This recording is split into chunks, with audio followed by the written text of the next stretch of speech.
Right, we're going to crack on with this.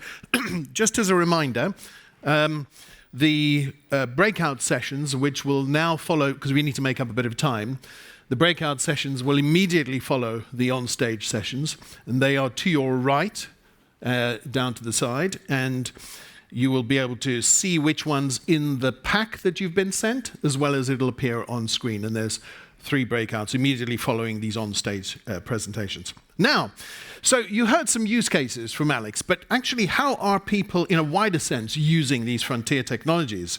So we're going to hear from this panel who have some terrific ideas to share with us. Leading this panel is actually an advisor to Eden-based Philippe Van Kenehem. He's the advisors corporates and startups, but he's the former managing director of innovation, of strategic innovation at Salesforce.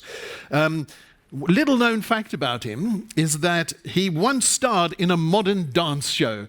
Here to show us his moves and take us through this title, please welcome Philippe Van Kenehem and his panel to the stage.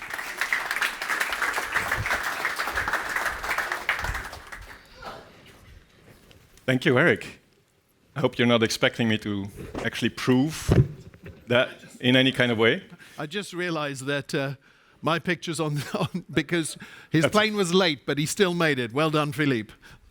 Thank you, thank you. Yes, I had to run, so apologies if I'm out of breath already. Grateful to be here with you and together with these amazing panelists that will introduce themselves in a short while, discuss what are the ways that organizations are currently adopting frontier technologies for change. That's the topic of today. So really grateful being here with such an amazing bunch of people that want to contribute to change and shape the world into a future that is more desirable for us. So welcome, Saskia Alders. You'll introduce yourself in a short while, Manish. And Corey Dixon. If you could each just share very briefly what you are doing, how you're working in a brief sentence so people can connect afterwards. And then we'll go into the topic in a short while. Corey, go. Great. Well, it's really a pleasure to be here. My name is Corey. I lead the AI lab for EY. I'm Manish Vicaria. I'm part of Mesmerize. We're enablers for AI and spatial computing.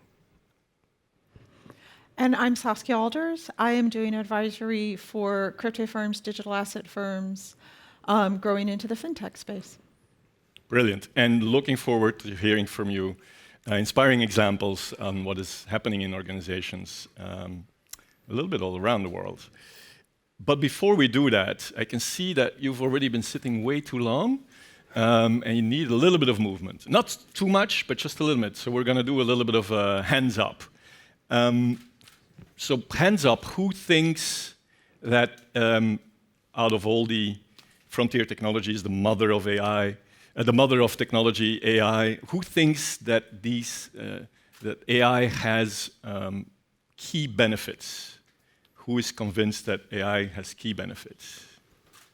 Yeah, I would say large majority, way more than, I would say 3/4. Are you in agreement? Mm-hmm. Cool. Who thinks that the benefit-risk ratio is positive? So the benefits are more important than the risks. Interesting. I think about half. So there was a KPMG global AI study that confirms about that. 85% of people, it's a global study with really many people from many countries and different levels. So about 85% of people think that AI has major benefits in some way. And we're talking about general AI, right? Not just the generative AI, all AIs together.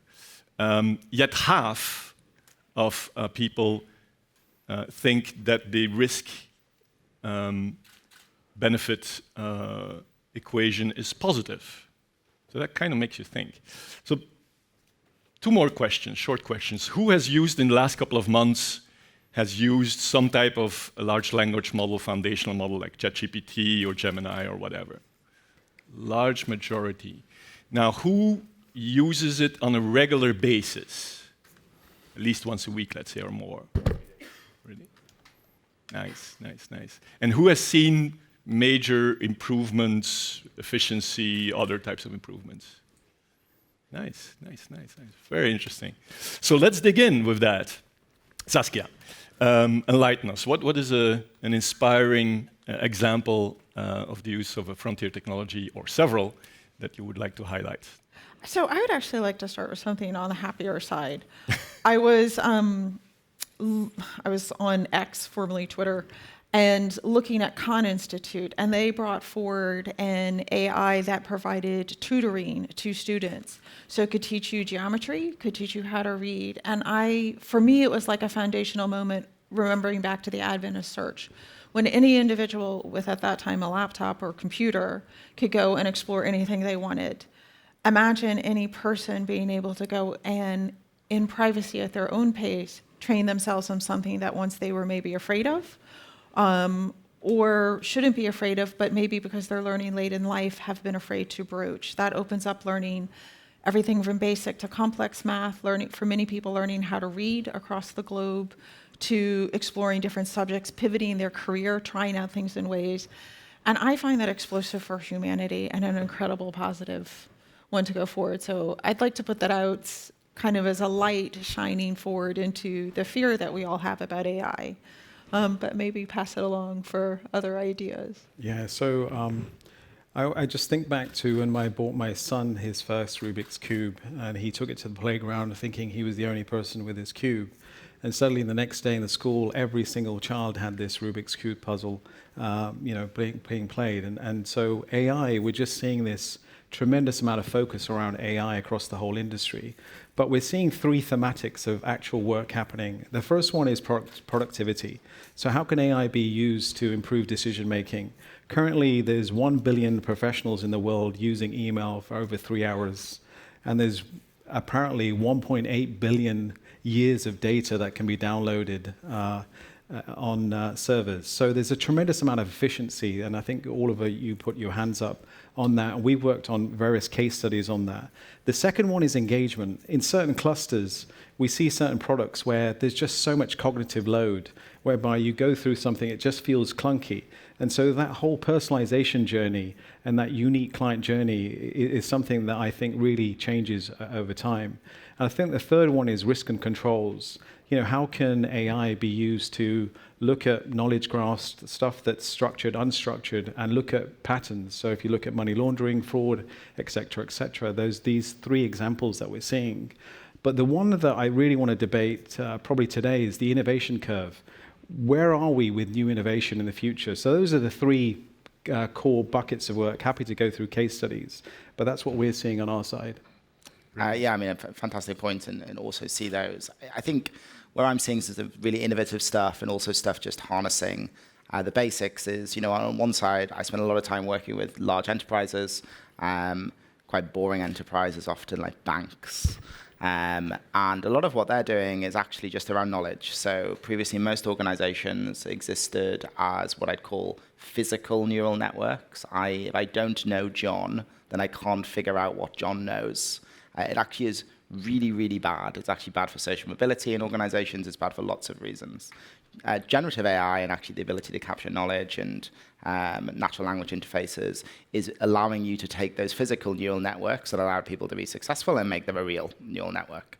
And we're seeing that pretty consistently. I think it's an interesting phenomenon in terms of what does that mean for where power sits in organizations.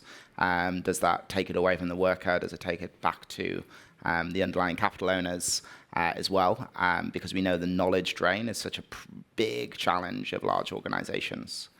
I think the one and only other thing I'd mention, separately, is just in very specific use cases is we're increasingly seeing growth of digital twins, leveraging AI now. One example being in power generation. So if you don't know, in the UK, we generate power in the north and we distribute it to the south for the most part. Digital twins are actually allowing us to leverage AI modeling to think about infrastructure choices better, so we can move ever closer to net zero in 20, 30, 40, or 50, depending on which political party you're voting for, I guess. Wow. Very inspiring elements. And I adhere to most of them, to all of them actually. we're going to move into a skills-based economy very likely. And so accompanying that and partially automating the creation of all those different types of formats of trainings is something that I've been passionate about. We worked a lot on it at Salesforce, and we were permanently upskilling, and still are, the whole workforce, but also the larger ecosystem. And I'm seeing that expanding very rapidly now. There's a big need, but yeah, energy is going to be something that we touch on, I bet, during the day, and definitely towards the end of the day as well. And so that's a massive potential. Talking about potential, there was a study, well, more like a calculation on the back of a beer cart, to be honest, by Sequoia Capital. And they asked literally the 600 billion AI question. What is the 600 billion AI question? It's nothing else than summing up, making an estimation of the current infrastructure investments that are being made in AI, mainly generative AI, let's be honest. So this is the NVIDIA sales, right, of GPUs, and then all the infrastructure that goes around it to make them work, and the energy. And they come up with a number which is about 600 billion. So that makes the question, one, are we in a hype cycle? I would say definitely. Are we in a hype? Sure. But it also points to the massive potential, because when hypes get calmer, right, these transformations will likely still unfold upon society. When, what, how is much harder to predict. But let's admit that there's currently 600 billion of revenues that need to be found. And my estimation, back of a beer card, would be that the big incumbent players, the Microsofts of the world, their extra sales coming from generative AI, from rolling this into their existing product, would be around 100 billion. I think that's pretty easy for them to leverage, seeing where they're the products that they already have, right? So that you can calculate. So that leaves us still a 500 billion gap, right? And so the question is, if we accelerate, where most likely do we see this, these revenues being generated with net new things that create value, etc.? And so perhaps again, hands up, which sector already, if we would do sectorial, who believes that it's in FinSer, in financial services? I believe that. Like, would that be the most important field to go and create these revenues? Who thinks in healthcare? I also think healthcare. Okay. Who thinks infrastructure and energy? Let's bulk it all up. Infrastructure and energy, so building. Okay, cool. So it sits a little bit everywhere. Anything else that I should highlight? Is there another sector that? Blockchain. Blockchain. Yeah. Tell us some more. Why is it in blockchain? Yeah. Combining it. Brilliant, brilliant. So, with these as inputs, where do you see this? Maybe I'll pick up on where you're going. In financial institutions, what's happening is inefficiencies in traditional financial institutions are taking in blockchain and putting it to use.